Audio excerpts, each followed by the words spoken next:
अब एक अधिकारी था जिसका नाम था लक्षणाध्यक्ष, हमने पीछे पढ़ा है ये। लक्षणाध्यक्ष का काम था मुद्रा जारी करने का।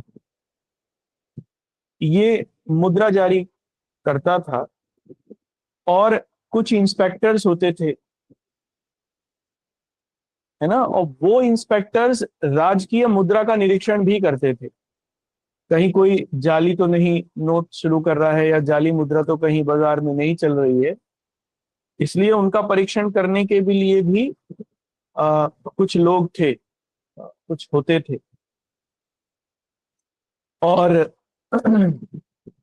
जैसे व्यापारी लोग क्या करते थे कि उन इंस्पेक्टर्स को बुलाते थे जो उनके पास धन होता था, उसका निरीक्षण कराने के लिए कि ये खरा है या खोटा है। तो फिर उसके एवज में राज्य को कुछ देना होता था, है ना। तो हम हालांकि ये इस पे लिखेंगे नहीं, पर एक पॉइंट जरूर आप इसमें लिख, ठीक है। अब देखो, अर्थशास्त्र में जो कि कौटिल्य का ग्रंथ है, और पूरे मौर्य साम्राज्य के बारे में जानकारी उससे मिलती है, प्रमाणिक है बिल्कुल। उसमें सिक्कों का जिक्र है, मौर्यकालीन मुद्राओं के नाम मिलते हैं उसमें। ये कुछ पहले भी मिलते हैं। अच्छा, इन द अर्थशास्त्र ऑफ कौटिल्य, इन द अर्थशास्त्र of Kautilya we found these names of we found these names of coins, है ना, ये सिक्कों के नाम है।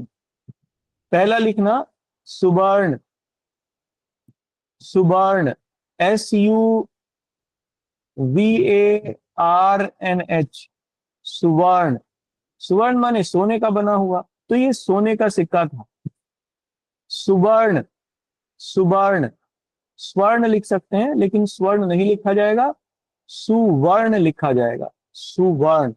अब ये बड़ा सिक्का होता था जनरली, तो बड़े व्यापार में इसका उपयोग करते थे, बड़े व्यापारी और बड़े व्यापार के लिए इसका उपयोग किया जाता था। दूसरा लिखना, अगला सिक्का है माशक, माशक, MASHAK, माशक, MASHAK, माशक।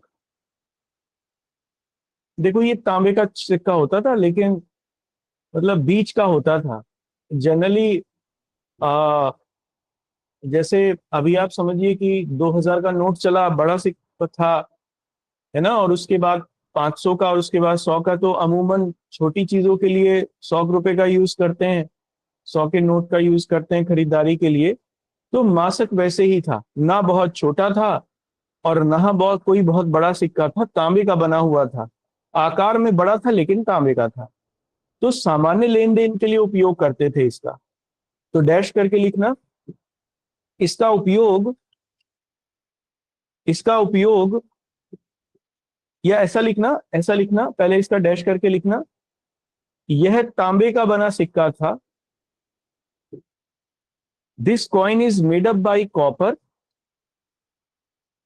This coin is made up by copper,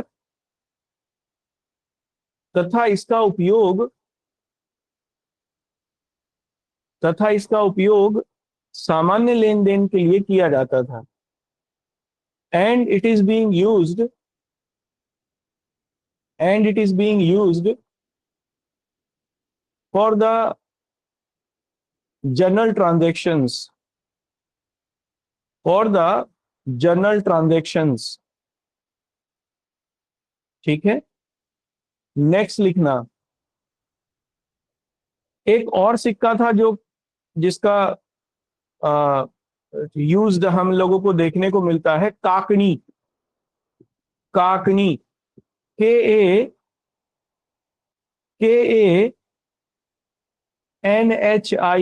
काकनी, है ना। ये तांबे का सिक्का होता था। ये छोटा होता था एक सिक्का, जैसे आप समझिए कि 5 रुपए का सिक्का या 10 रुपए का सिक्का इस समय। तो ये वैसा सिक्का था जो सामान्य बहुत छोटे लेन देन के लिए उपयोग में लाया जाता था। दैट वाज काकनी, तांबे का था। तो लिखिए डैश करके, यह तांबे का सिक्का था, it was a copper coin. मतलब अगली अगली अगली लाइन से लिखना। देखो, कुछ चांदी के सिक्के भी थे, चांदी के सिक्के नॉर्मली तो दो ही देखने को मिलते हैं, मोटे तौर पर तो दो देखने को मिलते हैं, लेकिन कहीं कहीं पर वो चार का भी जिक्र हो जाता है उनका। जैसे दो कौन कौन से हैं, एक तो पण, PANH, पण, और दूसरा फिर इसमें पाद है, पाद या कृष्णल भी इसको कहते थे। इस सिक्के का नाम पाद या कृष्णल था। तो ये दोनों चांदी के थे, इसलिए हम लोगों को सुवर्ण एक सोने का सिक्का देखने को मिलता है, माशक और काकनी दो चांदी के सिक्के देखने को मिलते हैं, और दो ही माशक और काकनी दो तांबे के सिक्के, और पण और पाद ये दो चांदी के सिक्के देखने को मिलते हैं मौर्यन पीरियड में। तो आप, हालांकि कहीं कहीं पर एक और सिक्का देखने को मिलता है जिसका नाम अष्टभाग है ना। जैसे आज का अठन्नी, अठन्नी चवन्नी पहले चलते थे ना, तो अष्टभाग माने एक का आठवां हिस्सा, तो पण का ही आठवां हिस्सा होता था, इसको इसलिए अष्टभाग कह देते थे चांदी के सिक्के को। तो ये भी देखने को मिलता है, लेकिन मुख्य तौर पर दो ही थे, पण और पाद, है ना। ये दो चांदी के सिक्के थे। क्लियर है ये बात आप लोगों को? चलो अब हम लोग कंटिन्यूएशन में चलते हैं। ये तो बात हुई सिक्कों की। अच्छा, कुछ और व्यापारिक शब्दावलियां हैं जो मौर्य पीरियड में यूज होती थी, जो ट्रेड से रिलेटेड ग्लॉसरी है वो।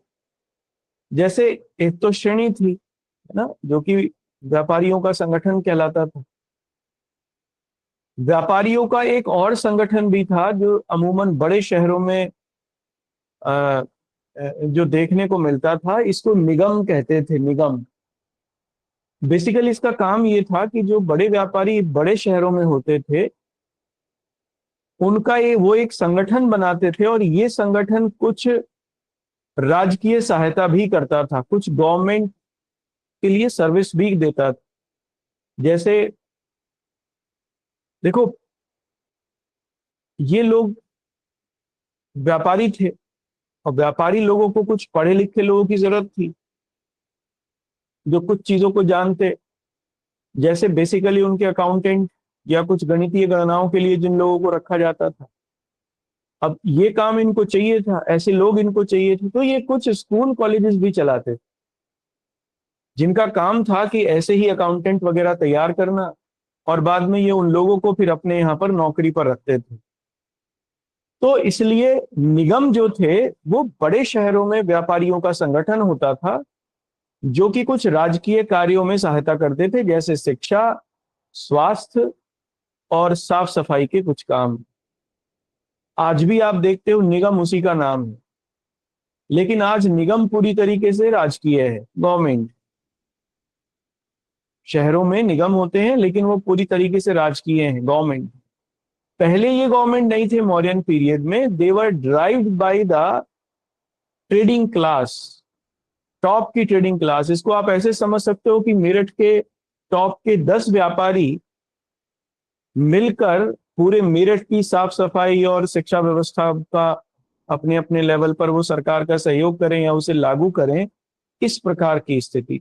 तो वो जो 10 व्यापारी होंगे वो निगम कहलाएंगे मौर्य काल के अनुसार। अगले पॉइंट से लिखना, नेक्स्ट पॉइंट से कुछ नोट में ही लिखनी है एक दो बातें।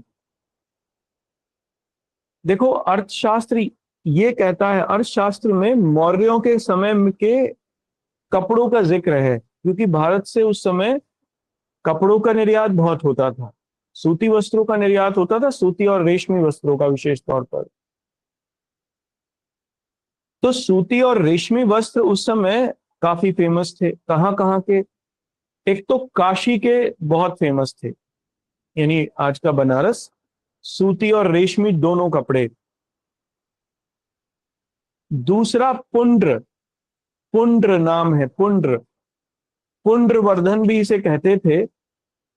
पुंड्र जगह ये कही गई कि ये आज का उड़ीसा है, उड़ीसा और उड़ीसा का तट है, ये पुंड्रवर्धन इसको कहा गया। तो यहाँ के भी रेशमी कपड़े जो थे वो फेमस थे। तो काशी और पुंड्र के तो रेशमी कपड़े बहुत प्रसिद्ध थे, और सूती कपड़ों में मालवा, कलिंग, है ना, ये भी प्रसिद्ध थे काशी के साथ साथ। यानी काशी के तो प्रसिद्ध थे ही, लेकिन मालवा और कलिंग में भी जो सूती कपड़े हैं वहां के भी प्रसिद्ध थे। एक सूती कपड़े का जिक्र मिलता है जिसका नाम है दुकुल। दुकुल सबसे फाइनेस्ट टाइप का सूती कपड़ा होता था, बहुत वाइट और एकदम से चिकना। और दूसरा था शेम, शायद शोम है, वो शेम नहीं है, शोम है, शोम। छह छतरी और उसके ऊपर डबल, मतलब औ की मात्रा होगी, शोम। दुकल और शोम ये कपड़ों के नाम है, बस आप इतना याद रखना। दुकल सूती बहुत फाइनेस्ट कपड़ा था, और जो शोम था वो फाइनेस्ट रेशमी वस्त्र था, है ना। तो ये दो बातें और इंपॉर्टेंट है। ये इसलिए इंपॉर्टेंट है इतिहास में क्योंकि उस समय व्यापार मेनली भारत से जो हम लोग ट्रेड करते थे, निर्यात करते थे, वो कपड़ों का होता था। और कपड़े भी दो टाइप के, रेशमी और सूती। इसमें सूती वस्त्रों का निर्यात सबसे ज्यादा होता था। तो दुकुल बड़ा फेमस सूती कपड़ा था जो काशी में, कलिंग में और मालवा में बनता था। शोम प्रसिद्ध रेशमी कपड़ा था जो कि काशी में और पुंड्र में बनता था। पुंड्र जगह का नाम है। और बाद में पुंड्र, पुंड्र का मतलब होता है पीला, ठीक है ना। तो अमूमन जब सूरज छिपता है तो समुद्र का तट पीला हो जाता है। तो फिर असलियत में पुंड्र जगह का जो नाम है, इसीलिए वो उड़ीसा तट का नाम है पुंड्र। उड़ीसा कोस्ट को पुंड्र कहते थे, ठीक है। हाँ अमृता जी, अब बताइए आप। जी सर। सर जैसे आपने ये तीन आकृतियां बताई, मयूर, हाँ अंचल एंड पर्वत, तो ये हाँ सारे सिक्कों पे बनी होती थी या इनकी भी हाँ, कैटेगरी थी कि गोल्ड में नहीं ये सब होगी, सिक्कों सिल्वर? पे। ये अच्छा। राजकीय चिन्ह था ना, तो इन ये- नेक्स्ट पॉइंट से देखो, व्यापार सबसे इंपॉर्टेंट था। ट्रेड जल और स्थल दोनों मार्गों से होता था। और हम लोगों ने ये देखा कि व्यापार के लिए, ट्रेड के लिए, लैंड रूट से इवन ट्रेड के लिए एक स्पेशल अधिकारी भी उन्होंने रखा हुआ था, मौर्यों ने, जिसका जिक्र मिलता है अर्थशास्त्र में। Silk apparel, Shome, KSHEUM, Shome, है ना। तो मैं ये कह रहा था कि अर्थशास्त्र में एक ऐसे अधिकारी का भी जिक्र मिलता है जो पूरी तरीके से केवल लैंड रूट की देखभाल करता था। उसका नाम एग्रोनोमोई था, है ना। एग्रोनोमोई का जिक्र मिलता है। जिलाधिकारी भी ये होता था एक तरीके से, और मार्गों की देखभाल का काम भी करता था। ये क्या करता था, सराय बनवाने का काम इसका था। मार्गों के किनारे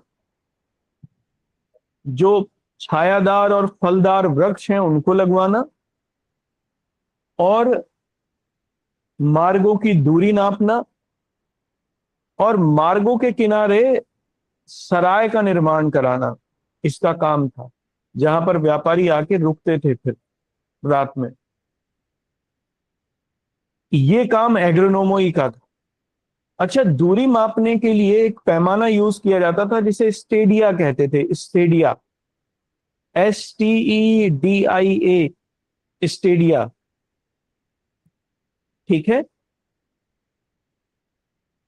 और ये माना गया कि हर 10 स्टेडिया के बाद ये एक स्तंभ स्थापित करा लेता था, एक पिलर गड़वा देता था।